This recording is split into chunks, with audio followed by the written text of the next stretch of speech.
Today's episode is brought to you by Friends, because friends don't let friends take an entire season off. Drop the beat!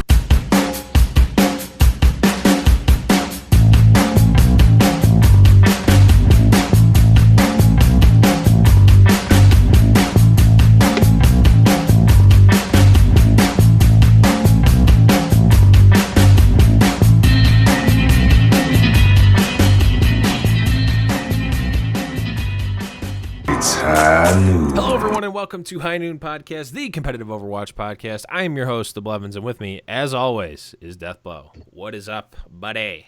Not too much, my man. How are you? I am doing well.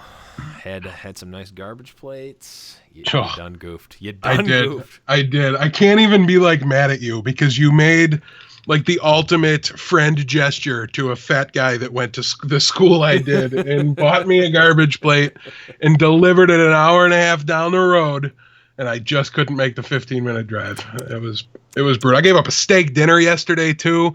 Man, you could have eaten like a king. The literal worst headache of my life. I've got to say, I've had migraines that were worse, but I've never paid more for having a headache in my life.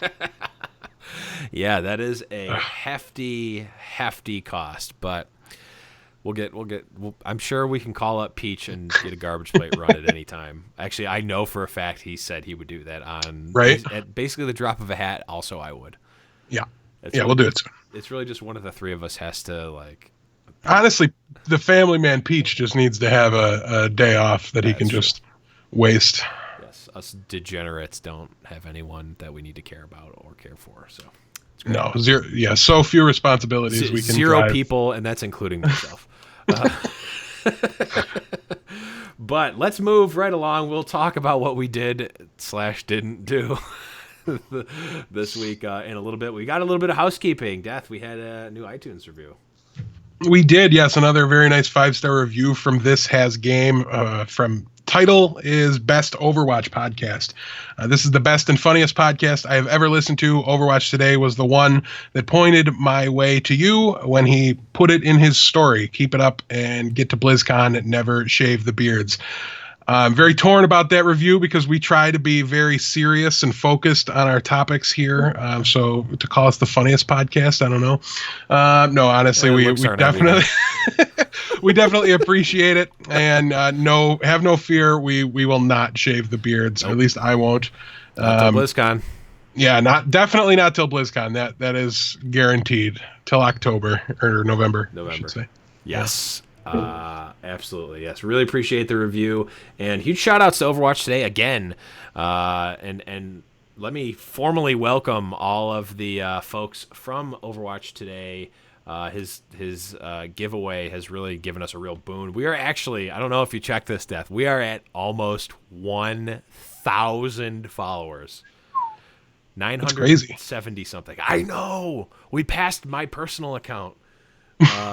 We're almost 100 over my personal account, which is awesome. I've waited for this day for a long time. It should have happened a while ago, but you seem to have way too many followers. I do. It's because I follow a lot of people, and I was gonna say I really like you, but you're just not 900 follower interesting. You're fired. That's fine. It was a good run. I lasted a long time. Yep. Didn't even make 69 episodes, but yeah. So huge shout outs to Overwatch Today. Huge shout outs to This Has Game, and thank you to everyone from Overwatch Today. If you guys are here from Overwatch Today, let us know. You can always leave an iTunes review like This Has Game did, or you can tweet at us or any of the cool stuff. Go over to highnoonpodcast.com to find out all that. We got a little bit more housekeeping. We got some awesome new patron hype. Whoop, whoop. Yep. Putting us on the road to BlizzCon. Robin M, first time pledge of $5 on Patreon. Huge shout outs to Robin M. Your Discord details and other goodies will be emailed to you shortly, or actually I'm going to be sending them in a patron message. If you want them somewhere else and you're listening to the show, just let us know, or let me know. And I think you're due a message to be read on air as well. So give us that, and we'll make sure we include it next episode. Yes, please do that. And also, another patron update, a relatively long-term patron, Rev Deadly, putting upped from $1 to $5. So huge shout-outs there. Thank you guys so much for the support.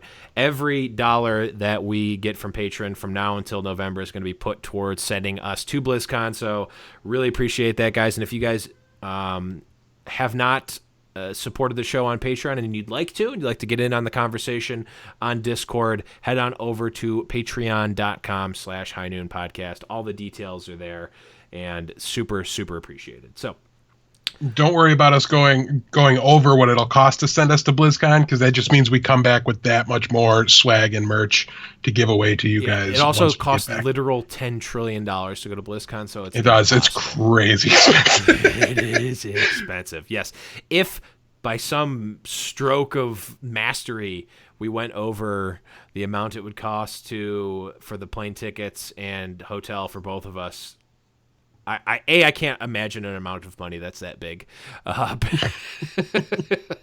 Yeah, we won't get there, but just in case. Every dollar over that 10 trillion will be put into swag and goodies from BlizzCon. So let's move right along to what we did/didn't do last week. Should we start with me or start with you, Dad? We can start with you. Okay. Get the shame out of the way. Shame. Yes, that I'll give myself. It should stack every week. It's an extra bell, so I'm giving myself 2. Oh wait, or is this the third one? I'm giving myself 3. Three shame bells.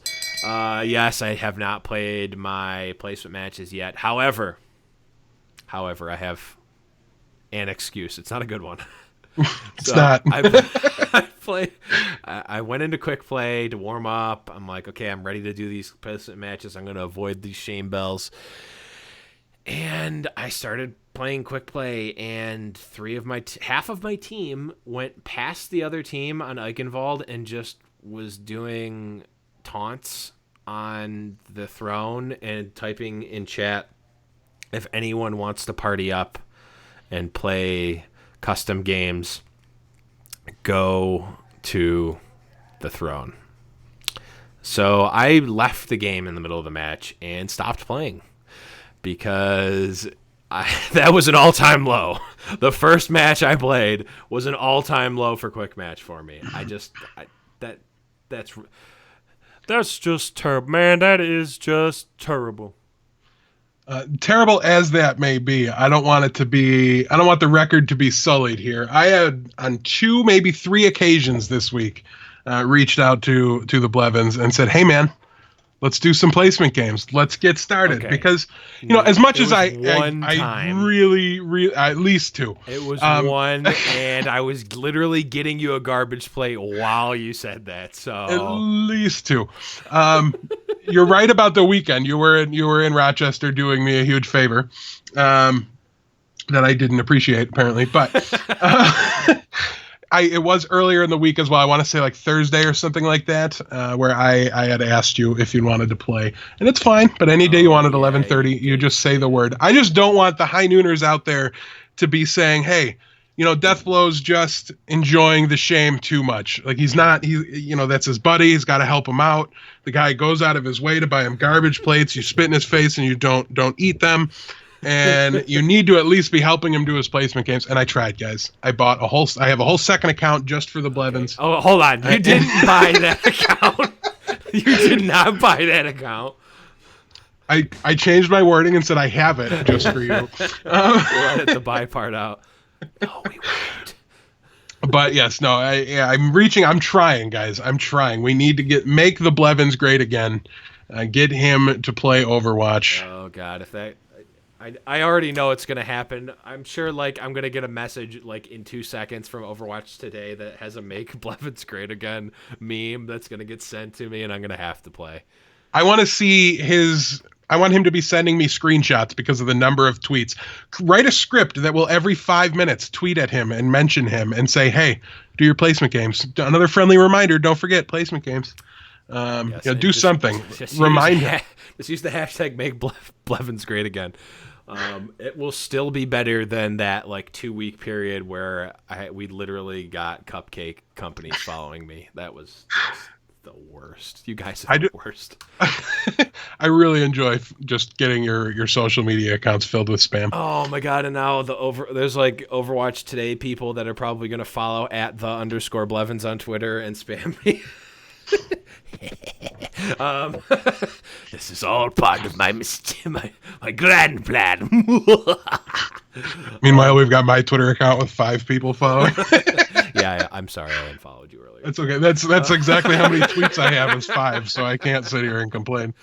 But Death, did you do anything noteworthy or interesting besides try to coax me into playing the game that I have a podcast about? Yeah, so we continuing the dive comp strat for the team.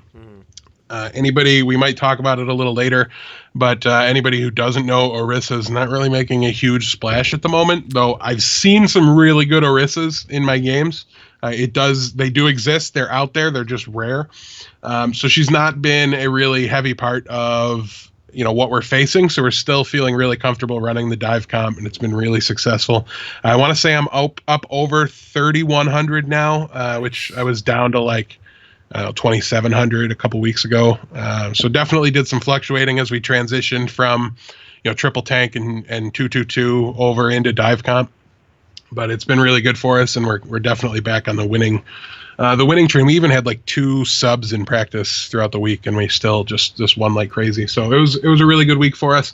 Also, just been watching PIT, as now we have the NA side and the EU side firing. So there's just a ton of Overwatch out there right now. It doesn't matter what day of the week it is. It seems that tournament's going to be on. It's on right now while we talk. So go figure, right? And also, I'm apparently just with the combination of the new keyboard, the new monitor, and the new mouse has me playing heroes that I've never been able to play at a really high level. I've never been called a pro Widowmaker before this week, and that definitely happened. So I had a really good day where I was just absolutely destroying on Widowmaker. I've been able to play McCree, things like that. It's been a lot of fun. So if anybody's got a potato mouse or doesn't have a 144 hertz monitor, I mean, depends on what level you're at, right? Like this is something I see talked about in YouTube vids a lot, so it's not going to be like a foreign concept. But I mean, if you're in silver trying to get to gold or platinum, then it's not going to matter much, right? Like you've got plenty you can do otherwise. Yeah. But once you get up towards diamond and even probably a little higher, it would have a more of an impact than it does for me here. But as you progress, those extra performance things matter quite a bit, and they've definitely helped me quite a bit. So hopefully they can help you. I think you should definitely bring up the stat that you talked about with your Widowmaker. Yeah, I mean, it was like 65% accurate with the scope. That's, I mean, higher than, I mean, granted, it was a small sample size, so it's not my lifetime accuracy or anything like that. It was over a couple of games. But it was just, really, really strong. It was above what you'd see a lot of like, pro level, Widowmakers doing. Like Kefri. It was better than Kefri. Deathflow. It was better than Kefri, his, confirmed. It was better and than his is also lifetime. calling him out 1v1 on King's Row versus Kefri. Always. I mean, I'll challenge anybody 1v1 on King's Row. If I can beat Jeff Kaplan, I can beat anybody. You can beat Jeff Kaplan back in the old days. Between I Beta mean, 1 and Beta 2. See, but now he's so salty about it, he's going to cheat and use the new overpowered Lucio from the PTR, and then he's going to 1v1 me with Lucio, and I'm not even going to be able to log into that. You're not going to be able to get him because he's going to be flying around the map. Activating flight for him and just taking off. That's Jeff, prepare for death. But yeah, so it's been a lot of fun. I don't have the headshot percentage that those Widowmakers do, but even that was way better.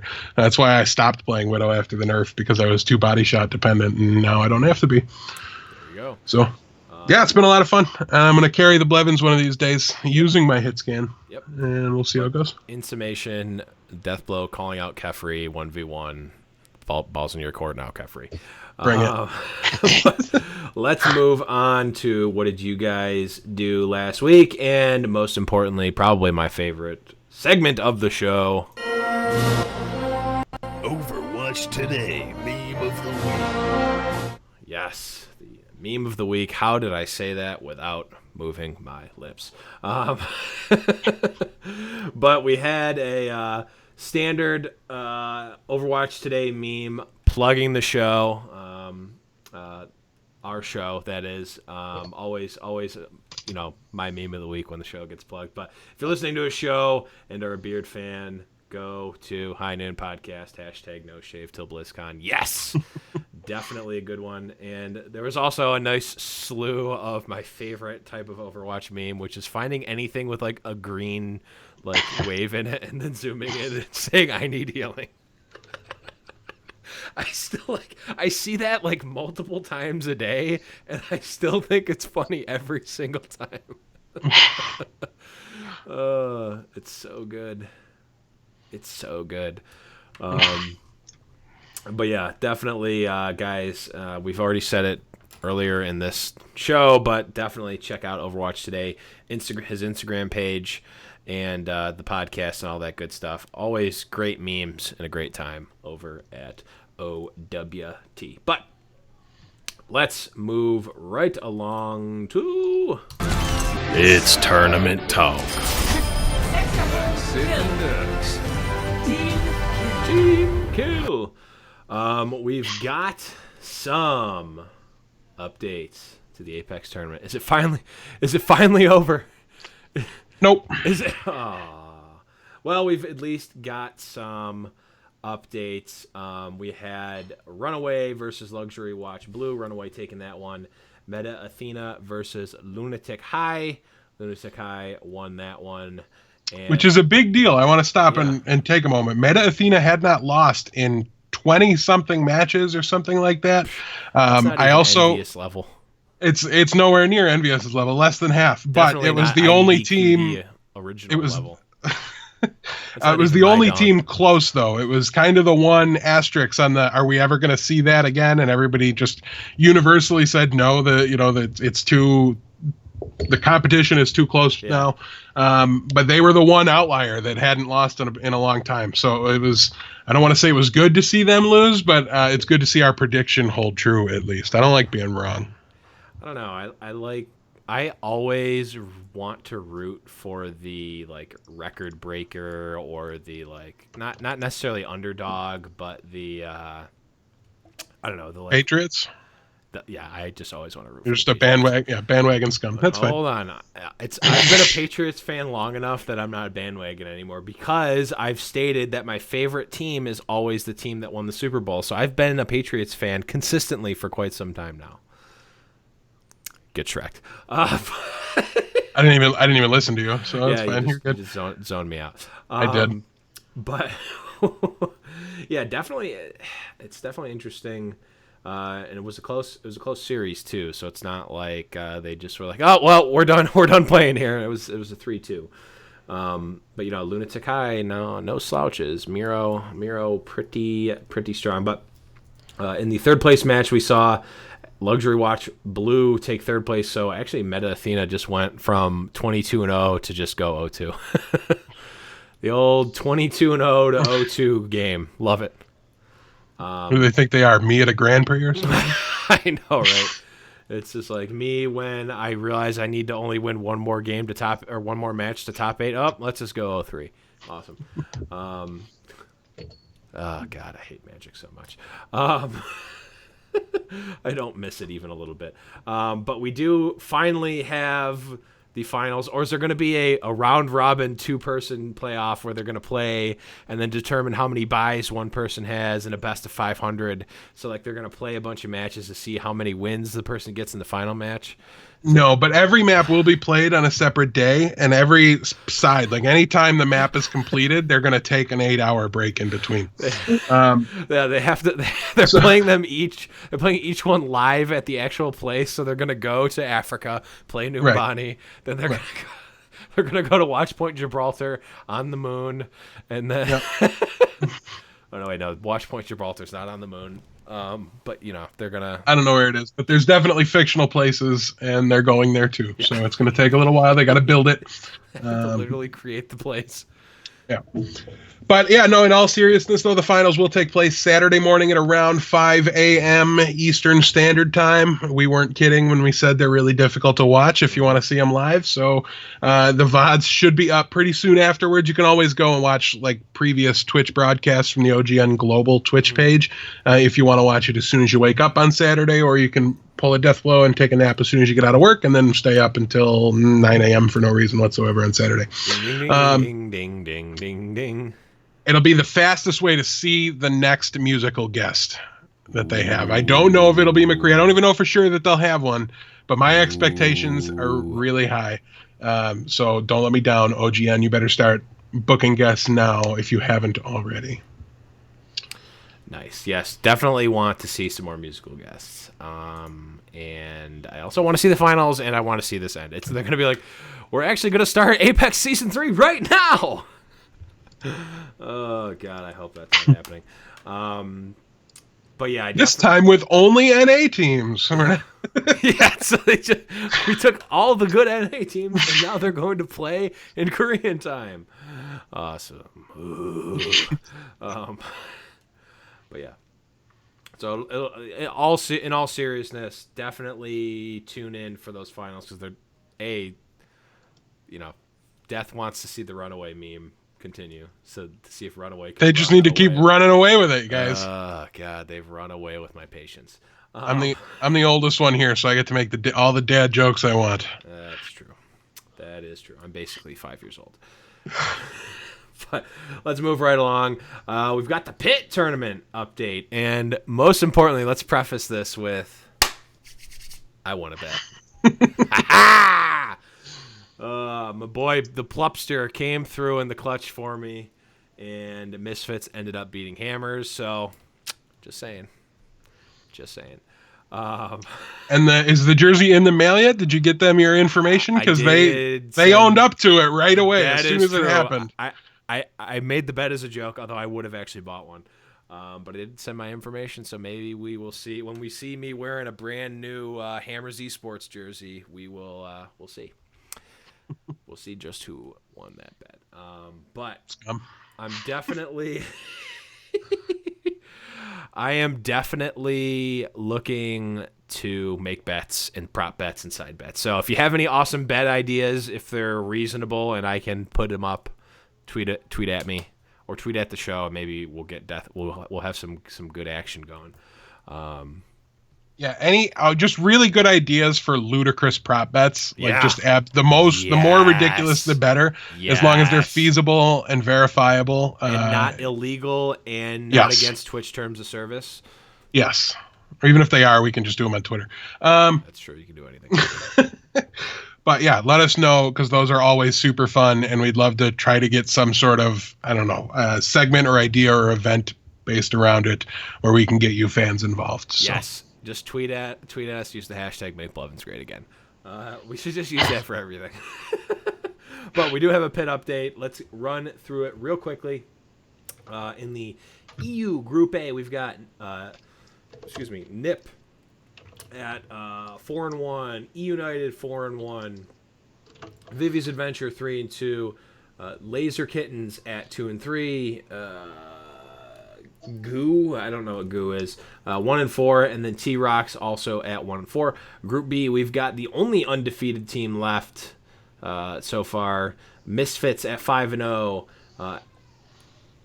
MRDS, I hate the yeah, we the struggle Gosu enough Gamers. without the abbreviations. I hate the Gosu could Gamers just give us abbreviations because this is probably a team I know the name of, but I'm just blanking right now. But MRDS 4-1, Dignitas 3-2, Ninjas 2-3. Sin Ninjas, not Ninjas in Pajamas. Sin Ninjas 2-3, Hammers, rip. 1-4. I'm rooting for you, boys. I'm gonna be wearing my Hammer Pride. And then ATAX at 0-5. And then we saw the first group finally of NA. We've got Selfless at 4-0. Rise Nation at 3-1, LG Evil 3-1, CLG at 2-2, Gale Force and Complexity at 0-4. So man, Complexity really kind of falling off the falling off the wagon there. They are. They're definitely dropping quite a bit, and it's not close. I saw their match against CLG, and it was a little on the brutal side. Yeah. So big props to CLG, a team that is really making a push and gaining a lot of notoriety, whether it's through scrims or, they do some of the smaller events. They kind of started out over there, and now they're moving into the bigger ones, which is really great to see. And it's great to see them holding their own. 2-2 in these group stages. We've seen it before. We saw, Liquid almost make it into the playoffs of the Carbon Series based off of a late push, and they're holding serve. They're not doing bad by any measurement, really. So, great to see them leveling up and continuing to do so. We heard that they were big on the self-improvement thing when we talked to, it was Devin, right? Yep. Yeah, so they said they were going to move them into a house. I believe they're all centrally located in a house now and reaping the rewards of that. We've seen that time and time again. The teams that are in a gaming house and working as a group and getting to know each other even outside of the game have an advantage here. So it's great to see that continue. And Rise Nation too is a team that's really been hit or miss, and they're clearly rolling on all cylinders now and doing really well. So hopefully we can see that continue as well. Yeah, and Selfless has kind of been they've been up there. They've been making splashes as well. So it's definitely an interesting pool. I agree with you. CLG making splashes here, but still kind of middle of the pack. LG Evil still putting up a good performance, just not quite as dominant as they once were. And Complexity kind of falling off, needing to do what seems like some restructuring. So definitely an interesting pool. And then we've got the Group B pool, which has not played yet. Actually, I think they're playing as we're speaking right now. Group A is finishing right now. Oh, Group A is finishing. Okay, so Group B will be playing shortly. But we've got FaZe, LG Loyal, Liquid. Oh God, you guys get paid? Oh yes, you guys get paid? ? Yes. Rogue and Tempo. So that's an interesting one as well, though I have to imagine that Rogue seems like a clear favorite there, with the rest kind of being up in the air. I think I don't think that that's necessarily, with the exception of Rogue, the strongest pool, but I do think that it's going to be an interesting pool to see play out. The pressure is really on Rogue, right? Because if they lose any match whatsoever, like if they even lose a single map at any point, there are going to be questions asked, right? So, and then just at a look, I would pick Liquid as number 2, but I don't know enough about You Guys Get Paid. Tempo, I don't even know what their roster is right now because they've changed it so many times. So You Guys Get Paid, I mean, just to give you a little background, we talked about them. They were able to take down Fnatic in one of the qualifiers. Yeah. I want to say it was for Carbon. So or maybe for this, actually, now that I'm thinking about it. Yeah. But there's some notable players there. They have Psycho Waffles, who we've seen around, Moffat, who we've seen around. So there's definitely a couple guys on the roster that are familiar, and they've put up results recently. I haven't gotten to see them play a bunch, but they're definitely doing some work and getting the results. When I look at their latest losses, their most recent losses, we've got Selfless, which nobody can fault them for that. But Fanatics on the victories. We got Gale Force Esports.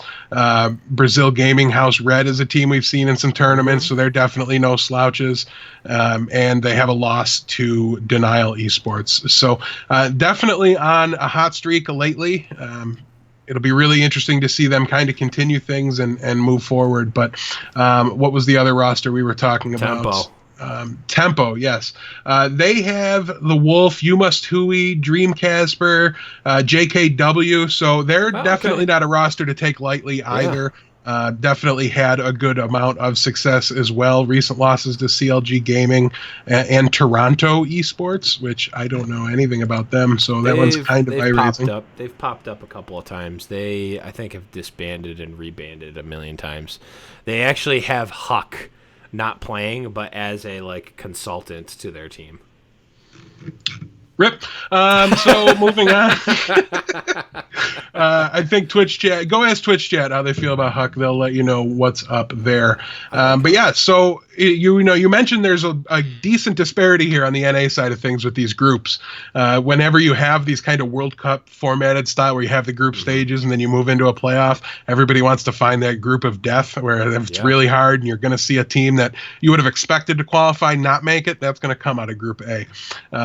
We have a complexity of 0-4, which is very surprising. But when you look at just top to bottom, that group is very solid across the board. And then B is like you said, there's Rogue and then there's everybody else. And there's a big gap, and then there's like probably either Tempo or Liquid, I'm guessing. Yeah, I'm going to say Liquid is a really good opportunity. That's a really good call. FaZe Clan is a solid roster that's been in disarray lately, but Shadowburn, Zoms, Raucous, Fact Fiction. I mean, these guys are no slouches either. So it's going to be really interesting to see if they can kind of get back on track. Maybe they can just leave Shadowburn on Genji 100% of the time and go from there. Yeah.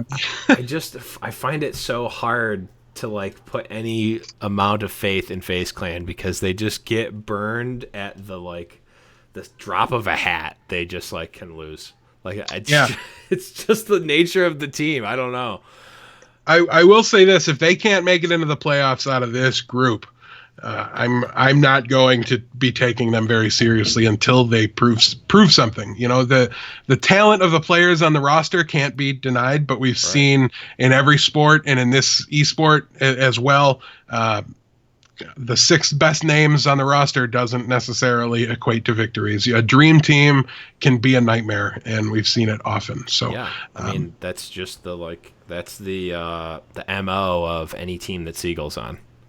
Yeah, and that's why I'm really excited for this month to get going, so we can see NRG get back into some action here.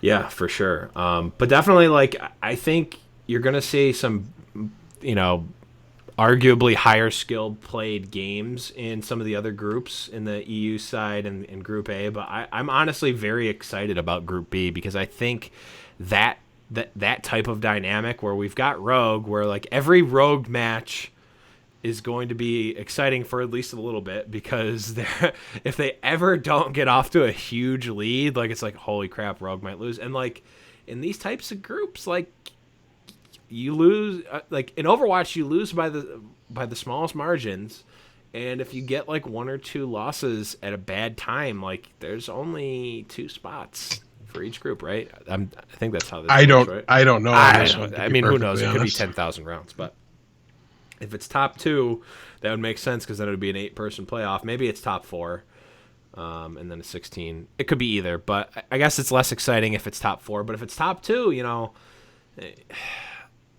one misstep and you're done. Or I guess a couple of missteps. But definitely going to be interesting. Definitely a lot of good storylines out of this tournament. But we actually... we've also got another tournament that's coming up. That's going to be the Rivalcade Rumble. And Death, did you want to talk a little bit about this one? It's got some big names in it. 4 teams from each group in PIT are going to advance, by the way. Okay, cool. But yes, so for the Rivalcade OW Rumble, we're going to have Envious, Rogue, Immortals, LG Evil, Cloud9, Splice, Complexity, and Selfless are all invited to this event. It will be a 16-team event, and 8 more teams will earn a spot in a qualifier event that will take place on April 18th, so that's about 2 weeks away from today. The actual main event will be held on April 22nd and 23rd. This has a fairly sizable prize pool, and I forgot what it was, but I will get that while we take a look here, and I think it's going to be really interesting to see who actually decides to go ahead and try to qualify for this. I think NRG very well might. They've talked about getting back into the swing of things in April, so by the 18th, hopefully all the guys are moved out there. I know they've been scrimming and playing as a team, in the interim, and while they've been kind of split up across the regions, so we'll see if they can get into things. But there's plenty of teams here that did not. I mean, we can just look at the PIT roster from the NA side of things and just count out 8 teams we'd like to see carry over from there. I'm fairly certain. So and there's not 16 teams in that event, so no, we can't do that. But yeah, it'll be really interesting to see which ones do qualify, and I think it kind of almost makes it like 2 tournaments, right? Except for the first one's not going to play out all the way. They'll just stop when they get to a final 8, I'm sure. Yeah. But yeah, I mean, it's not quite like it's not a LAN or anything like that, to my knowledge. So there's now no reason to expect there to be a lot of EU teams turning out, which I know that's what we're all very excited for is the combining of them. Yeah. And the prize pool will be 10,000 United States dollars. So nothing to slouch at. No, nothing to slouch at, indeed. And I don't know, looking at the list here, so Envy, fine. Obviously has to be considered a favorite. Looking at the list, I'm going to call Rogue as the winner of that event right now, though. Well, they are the team from this list that I own a jersey for, so I therefore have to root for them. All right, envious it is. I will just jump ship immediately. This is back in the old days. It's me on Rogue and you on Envious, and it's me owning multiple jerseys of each, so that when one wins a match, I can just tear them off and show my true colors. If they would have had an LG Evil jersey at PAX, I would have bought one, but they didn't. They only had regular LG, which I didn't want. Yeah, nobody wants that. Obviously, we're big LG Evil fans, though, so we're a little bit biased. There's got to be LG loyal fans out there somewhere, but yeah, I know that there's at least 6. Just not, hosting the show. But yeah, I don't know. So you're gonna pull for Rogue as well, then it sounds like. Yeah, I mean, What if Misfits qualifies? Ooh, if Misfits qualifies or if Hammers qualifies, I don't know. That would be tough. Oh man, if Hammers qualifies, then I literally could do the 2 jersey thing. It's true. It's true. So I'm hoping that. I did meet the owner of Splice, but I don't have a jersey, so I'm not gonna root for them. I do want a Kungarna jersey though. It does seem a little interesting that, no offense to Complexity, but like they've just fallen off the rails. Like they're still getting in the invite side, so it's kind of interesting. Anybody not on that list that you think has a chance to win it all? Anybody that you think would have to go from the qualifiers all the way to first place? I mean, Misfits obviously has a shot if they're going to be in it. Keep it to NA teams because I don't actually expect Misfits. Keep it to NA teams. I mean, yeah. I mean, Liquid could do it. Liquid has shown. They have really good days, but they're kind of. This didn't go where I expected it to, guys. Here. What were you expecting? Honestly, I was thinking Renegades would be at the top of your list. Where the heck is Renegades? They're not in any of these tournaments. They had to pull out of the PIT Championship. I don't know about the reason. I just know that they had to pull out, and that's how Tempo got their spot. So Tempo's replacing them there. I would really like to see them, obviously. NRG. I mean, we have no idea what NRG is going to be capable of, and they're going to come out of nowhere with this phenomenal roster. And, until you see the roster fail, it's hard to look at that particular roster and imagine they're not going to have at least more success than we've seen them have in the past. So I'm really excited to see them. And if for nothing else other than the great storyline and the episodes that we can spend talking about them, if they do, manage to take down this tournament, I would have to root for them to come out of the qualifiers. That is a really good point. It's like these teams go away and I forget about them completely. It's like, when was the last tournament we saw NRG play in? I don't know. Look on your Twitter feed for the last Shaq meme. Yeah. So never. But yeah, it would definitely. Yeah, I mean, I feel like Renegades is out for a reason. We'll have to check in on that, but it is interesting, and it's tough to root against, or not root. It's tough to bet against IDDQD.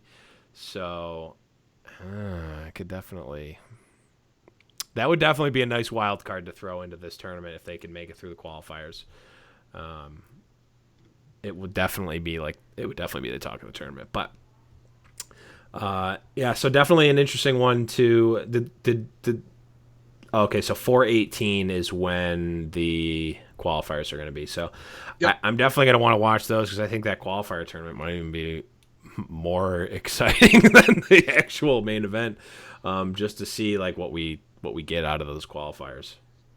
Yeah, there's really, to me, there's something about it like not coming down to one, right? Like you don't need to be in first place, but there's a desperation that comes from like playing against a known team in that elimination round. You know what I mean? Like, where it's just really, really exciting and really compelling to watch them play for their tournament life before the tournament starts. You know, it's a lot of fun, and there's a lot of, it's usually a quieter disappointment, but I feel from a team perspective, not even getting their names on that ballot for that tournament would be a blow. So if one of the bigger teams ends up, any of the bigger teams, Fnatic is not on this list either of invites. It's going to be really interesting to see them try and play it out. But yeah, I don't know. We'll have to wait and see. It'll be the 18th, so about 2 weeks. Yeah, definitely going to be tuning in for that one. But it's a Tuesday. Crazy. Well, yeah, they like to play these qualifiers during the week, I guess. That's fine. Yeah. But let's move right along. Got a couple of cool things. Remember, guys, we're going to be at BlizzCon. So definitely, if you are going to be there, tweet at us at High Noon Podcast. And if you want to support us in a way that will literally send us to BlizzCon, head on over to patreon.com/High Noon Podcast and see all the good stuff there. And also, officially have made the High Noon Podcast Twitch channel. So you can go over to twitch.tv/High Noon Podcast. Throw that a follow. We're probably as early as potentially next week migrating the show over to High Noon Podcast, or at least doing some content on that. We're going to have to think about all the logistics and stuff of that. But it will be happening at some point relatively soon. So make sure you guys throw your follows over there to get all that good stuff. But let us move right along. Oh, let's break it down! And break it down. So, you pose the question, Death, and I will pose it back to you. Where is Envy? They are taking a little bit of a break here. Obviously, we see them on the Rivalcade list, so that will be coming to an end. But Harry Hook did an interview, and it was incredibly in Spanish, so I had to rely on somebody else's translation of it to kind of pull some talking points from it and give a little bit of an update. I mean, this is, for the most part, when they enter their next tournament, this Rivalcade, like we talked about, they're the favorites. I don't care what Rogue's done lately. Nobody's touched Envy on the NA side with any consistency. They've been the best team when here. They've run into some problems. Obviously, they didn't have the performance they expected to have in the Apex this time around. However, they might have been one of the first Western teams to ever go over there and win an event. Yeah. So it was definitely big of them to win the first time around. And, we've seen them use Mickey. Obviously, they were spending 2 seasons over there, so it made a lot of sense for them to pick up, an APAC region player to fill out their roster at that time. It does, however, look as though Mickey will be staying with the team. I don't know what that means as far as him moving out here. I'm assuming that's what's going to happen. And one thing they did say, Harry Hook did say in the interview was that all 6 members of Envy are staying on the team. Mickey is very likely to become the projectile player, at least for now, and other role changes seem likely to happen. To me, in a meta that's so defined by Winston, we've seen Internet Hulk be just an absolutely phenomenal Winston player throughout his time. Having him play Lucio feels weird. So I expect there to be some role changes there as well, and they're very much considering and working with, I don't know what level of commitment this is at, but they're considering a 7th player, which would allow them some flexibility. If somebody's not playing well, they can bench him for an event or a day. I don't know how all that would work. I don't know the logistics of how the tournaments would allow that to go down, but Either way, that's can only be a positive, I think. I don't know of them having an official coach, so it might allow them to kind of rotate that position around, and maybe they come to an agreement as to who should be the coach and who should be on the roster, and kind of go from there. So I think it's definitely a positive for them. I hate seeing teams drastically change their rosters like that, especially teams that are doing well, but at the same time, Envy felt like they needed a shakeup, and maybe that shakeup was just a vacation. And that might be all it ends up being, but we'll have to wait and see. They're definitely on their way back, and we will see them in action on the 22nd. I don't have any word about sooner than that, but for the time being, I just like seeing their name on the list. It's just makes it so much more interesting going into that first match they play, see where they're at, and get caught up with. It's going to tell us so much about them and the entire rest of the NA scene that we've been watching without them for the last year and a half or however long Apex has been going on. Yeah, exactly. And you hit the nail on the head. Like, we're going to see, like, are these NA teams actually leveled up to the point where we've seen them, or is it just like a self-contained bubble, right? Because like Selfless looks dominant, and they kind of came a little bit out of nowhere, but what's going to happen when they go against Envy, who's the measuring stick I use for every team in the game at the moment? Yeah, they're a pretty good measure of skill, because they were untouched when they played in NA. So really need to it's really going to be interesting to see, for sure. Rogue kind of came in and has been pretty dominant as well in the last couple of weeks, but it's not to the level that Envy was. So it's definitely going to be interesting to see, like, I want to see Envious play LG Evil, honestly. Like, I think that's Envy. That's going to be super good. Yeah. So what are you thinking, though? I'm going to propose a hypothetical to you. Envy versus Complexity, round 1, Complexity wins 3-0. What's going on in your brain right now? We go and start a Paladins podcast, because everything we know about Overwatch is done, and we might as well start with a new game. I just think it would be really interesting. We see that sometimes with these events, right? Like, the top dog gets taken down by what's generally considered to be the worst team going into the tournament. We saw it with your dark horse pick, Team Liquid, pulling out a strong win against LG Evil at the end of Carbon Series, kind of after things were decided. So that definitely plays a factor into it. But I don't know. It's going to be really interesting to see. It's been so long since we've seen Envy play against these teams that I can see anything happening with them. Literally anything. Complexity... Are they the team that runs the, like, weird Sombra plays, or is that that's They were when their roster was stable, but they've been just hot swapping tanks so fast and furiously that, I mean, it sounds ridiculous to say from 04 in their pit group to invited to this tournament, but I mean, we've seen them come out of nowhere with the right group of tanks and have a really good performance, and maybe this is the tournament where they go, hey, I'd like a cut of 10 grand, please. And they settle and they go for it. That would be so. I don't even know. I honestly don't know what I would do if Complexity beats Envious. Basically, at any point in time, ever. I really don't. Especially in this tournament where they've just been getting dominated in the PIT Championship. Envy, like. Okay, they've been in a different meta. They've been in a different continent playing against it. It doesn't matter, man. Like, you're still Envious. Like, you're still the same team you were. Like, maybe you've changed. Maybe you've altered. Maybe the meta's not perfect for you. They're still so much better than most everyone else, at least. If they lose to Complexity, like...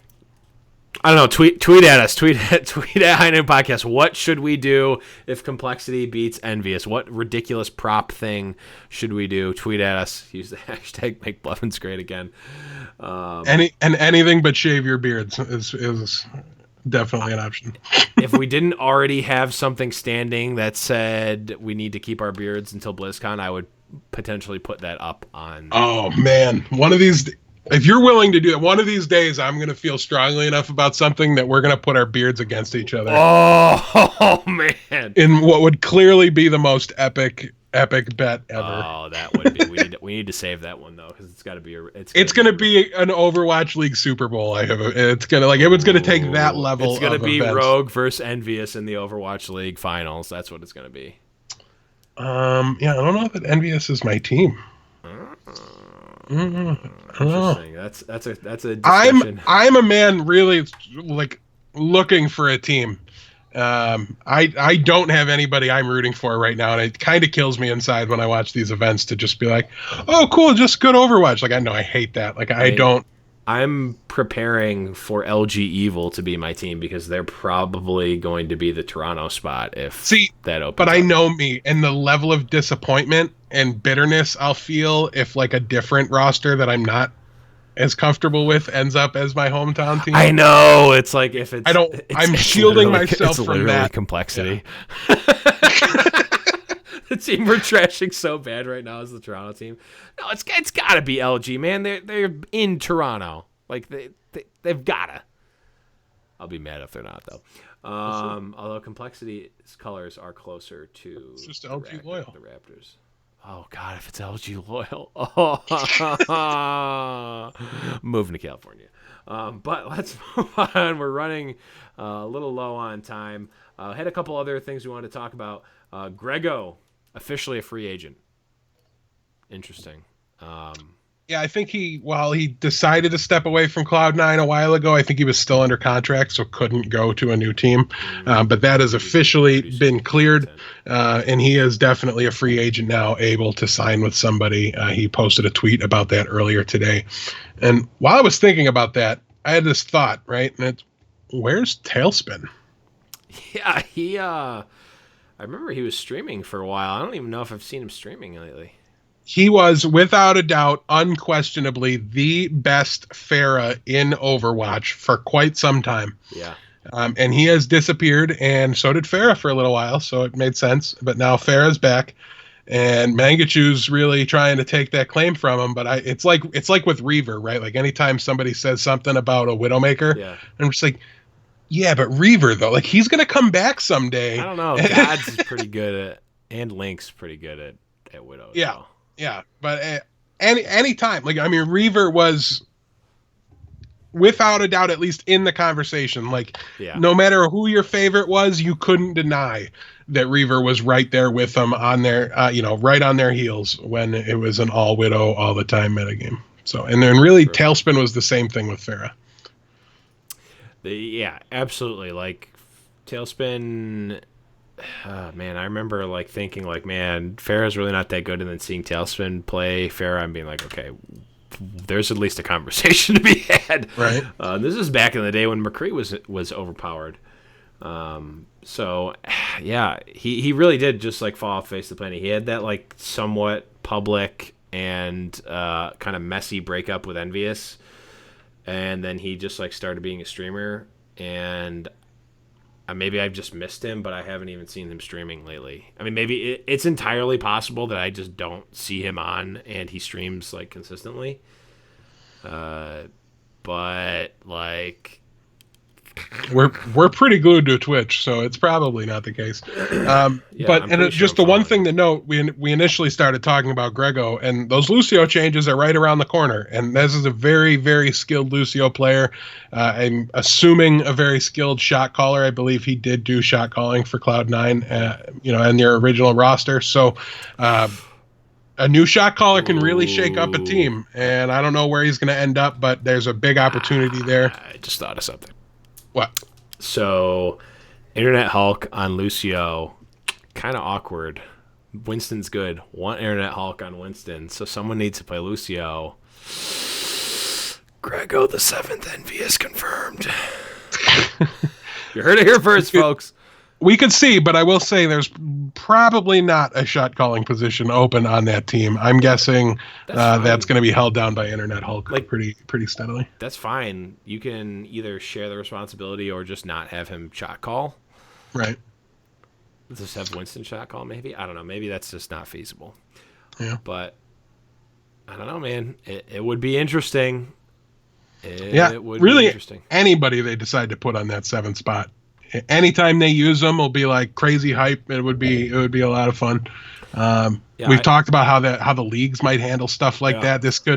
The way this gets handled and the way that the tournaments and the teams decide to handle this could set a really strong precedent moving into Overwatch League. And obviously, they could just write it into the league's rule book or whatever then completely undo it. But I don't think they're likely to do that. If something's generally agreed upon and everybody's happy with it, they're probably gonna keep it pretty close to how it's being handled now. Yeah, I would really like. I mean, we've talked about it a number of times. I would really like there to be subs and multi extra player rosters for Overwatch, because it doesn't make sense. Well, I mean, it makes more sense to have a lot of people, because if the meta changes or certain maps, certain specialists, what if we just want a really good Bastion player or something like that? I just think that's interesting. Have these guys like a pinch runner, for instance, in baseball, or a kicker. You're not gonna you can't. You can pull your quarterback in football. You can't do that here. It's exactly. But definitely be interesting. It will definitely set a precedent for if Envious brings on a seventh person. But we'll talk about this one. So one last thing we wanted to talk about was Ana, and the recent Ana nerfs, multiple rounds of nerfs. That is. Figured, Anna's dead. They did it. They did it this time. Anna's dead. Death, do you want to talk about what the statistics say? Yeah, so at GG Dataspace is an Overwatch stats Twitter account that I'm not really familiar with, but I came across a graphic they put out about the pick rates of Ana across pro matches, really from July forward. And when we look at what she was at from October 11th through November 15th, she was seeing 97.28% pick rate, with Zen and Mercy in non-existent, sub 5% picks. So it was really interesting to see. Obviously, she was, everybody agreed she was overpowered. This was the height of triple and quad tank shenaniganry. Mm-hmm. Then they went. Oh no, this was Beyblade, actually. I'm sorry. Yeah. And then they moved into the triple and quad tank after the nano nerf, and she dropped down to about 88%. So still, really far and away the most popular healer outside of Lucio. Then we have another nerf to the biotic grenade, and she only dropped 3% there. And then we have another nerf and to her damage this time around, and she's been picked very slightly, but more often since the nerf. Yeah. So it's been really, really interesting. Now, when we look at this, we do see that Zenyatta's up by about 13% here. Mercy's at 7%. So these guys are getting more play at the expense of the Lucio, not the Ana. Is at least what it looks like. Now, obviously, there's a solid 15% here that doesn't make up, but there's at least some amount of time where they're rolling out Ana Zenyatta or Ana Mercy to accommodate the Pharah Mercy combo on their team. And it just kind of really poses the question of, we feel anyways that we've locked down, and it seems like Blizzard agrees with us as to what has made Lucio overpowered, because his pick rates have just been astronomical the whole time through everything they've tried to throw at him to nerf him. Ana, we haven't really had that conversation yet. So do you have any ideas or any thoughts as to what is making her just so popular among the pro teams? Yeah, I mean, she has the high skill cap, right? So it makes sense from Blizzard's perspective, because she's not going to seem super dominant in low ELO, but at pro level, when you can abuse when you can abuse her toolkit and abuse her skill shots and whatnot, she's insane. Being able to massively, I mean, they've nerfed it, but being able to AoE heal your entire team instantaneously, very good. And she's a kill. She has kill potential. She's not doing nothing when she's not healing. Like Mercy, you're not getting that. Yes, you're going to be able to damage boost, but on your own, Mercy is not doing anything. Lucio in a 1v1 situation is not doing anything. Zenyatta is, but Zenyatta's missing out on a lot of the other positives of Ana. So very versatile, has very high skill cap, and the rewards of what she can do by abusing that skill, it's all there. Like with Zenyatta or Lucio or Mercy, like they all have other good things, but they don't have the full package that Ana does. So in terms of what could you do to stop her, to make her less, I really don't know. Like, it's the type of thing where it almost seems like you have to fundamentally change what she does. Oh, not to mention she has the ability to, with a non-ultimate skill, very, I won't say easily, but very effectively, and if used accurately, easily stop a number of ults with her sleep dart. So like, she's got the whole package, right? Like, I don't know, maybe like change sleep dart entirely, like change the ability to something else. But like, sleep dart's not the problem, and it's like her damage isn't the problem. Her ability to AoE heal isn't the problem. It's all of those things combined at the level that they are that's the problem, I think. So I don't know. It's definitely a tough question to answer. Yeah, I mean, for my money, I think we're generally in the same ballpark. I'm just going to target the other ability with what I would think needs to be nerfed first. The ability to completely shut down heals on a player, to invalidate an ultimate that should be an oh crap button. You know, the Zenyatta ultimate, just countering that really hurts. Yeah. I mean, it puts her at such a tactical advantage because, well, why don't we just play Ana? Because then if they have a Zen, we hard counter, and if they don't and they have the Ana, then we're fine because we're in a mirror. We're not losing anything. Yep. So it's been, to me, I don't know, maybe you make it so that way you severely limit the healing that can be done, but they're able to receive a small amount of trickle healing, and you actually have to focus them down. Like if it went down to 20% of healing done is actually done to the person or something like that, I think we'd see a big difference. Sleep Dart, like you said, I mean, it's just her impact, right? Like the things she does outside of what her role is what defines her. The healing somebody almost instantly, I don't even care. That's fine. Like that's literally a healer's job. I'm very used to that. That's not weird to me, but you have to, especially with this character, you have to hit your shots. That's not always the easiest thing to do.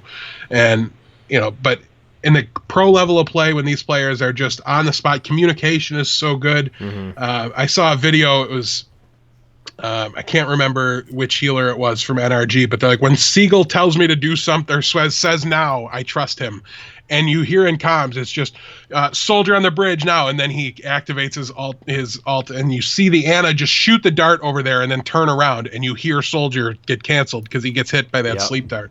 And it's just when the communication is on point and the trust is there at this top level, her impact is really hard to match from a support perspective, which makes me sad because my win rate is terrible on Ana, and I've given up.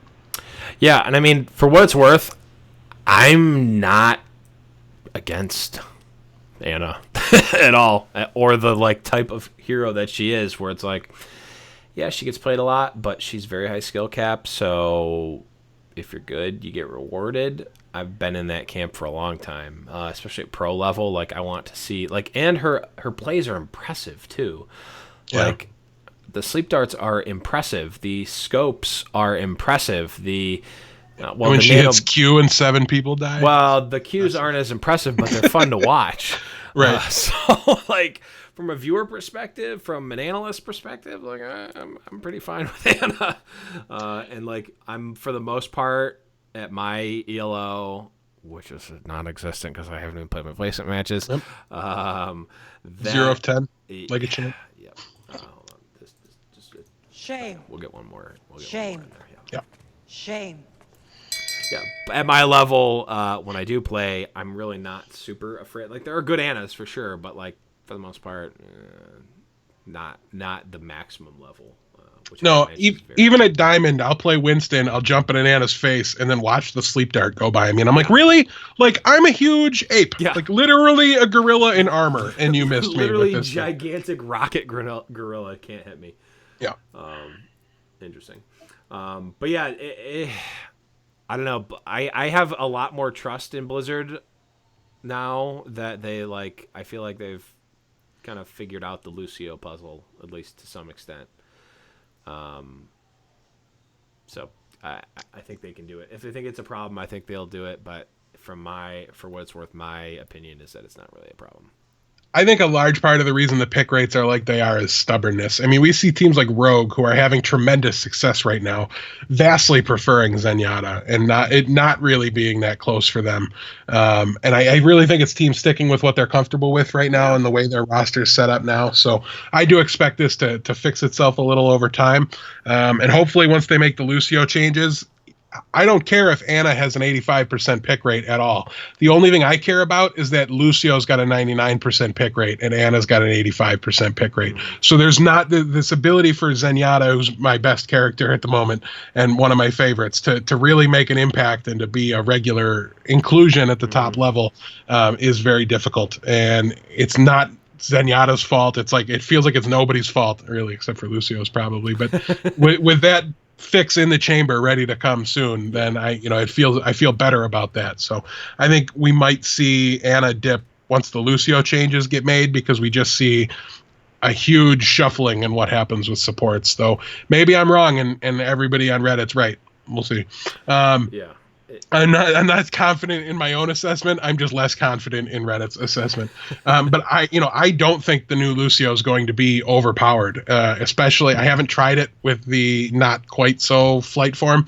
I haven't given that an attempt yet, but I don't see it. I mean, what we talked about it. I don't care what he does. If he doesn't speed boost the entire team, I don't think he's an auto pick.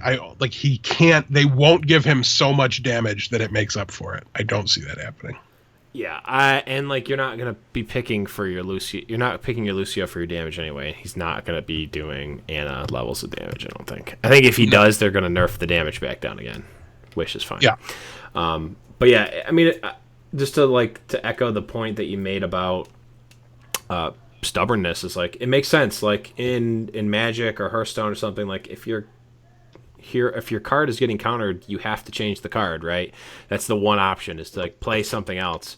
In Overwatch, if your hero's getting countered, air quotes, you have two options. You can change your hero, or you can just play better. Like that. Right. You can play the hero better. You can get more headshots. There is a non-zero amount of technical skill. No one is perfect at Overwatch unless you're using an aimbot, and that can't happen in tournaments. So you can always play better, and I think that people are defaulting to that because they put so much time in it, and it would take a lot of time and effort to change a hero. But one last thing we want to talk about is we got a new, I don't know what you would call it, a little teaser. Yeah.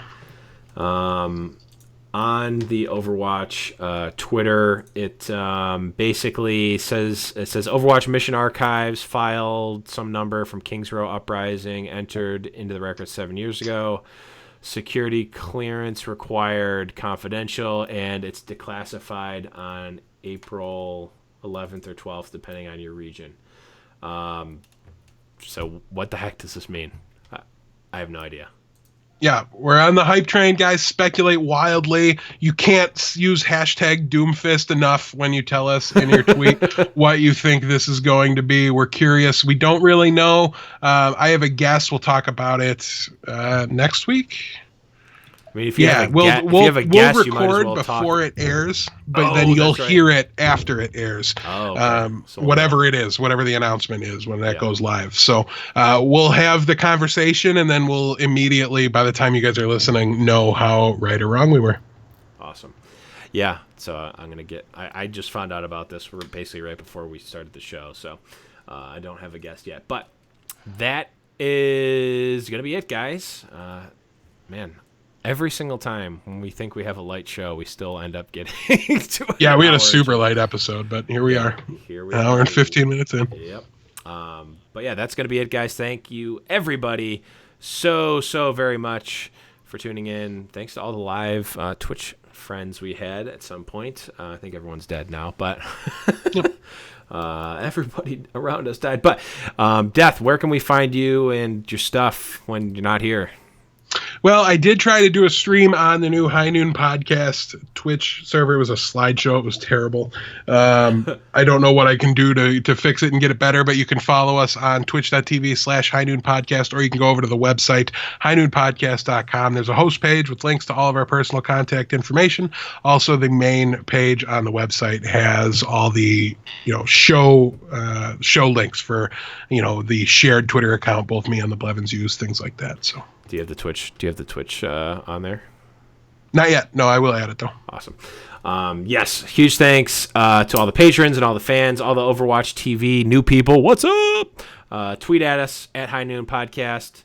If you have suggestions or anything that we talked about on the show, use hashtag Make Blevins Great Again and tweet at us. Huge thanks to Matt Torino and Adam Hoek for helping us out in the early days.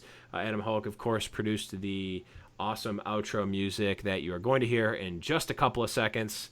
Tweet at him on Twitter. Let him know you want to hear an Orissa song. Ooh, yes, an Orissa song. Definitely would like to hear some more Overwatch music from Adam Hoek.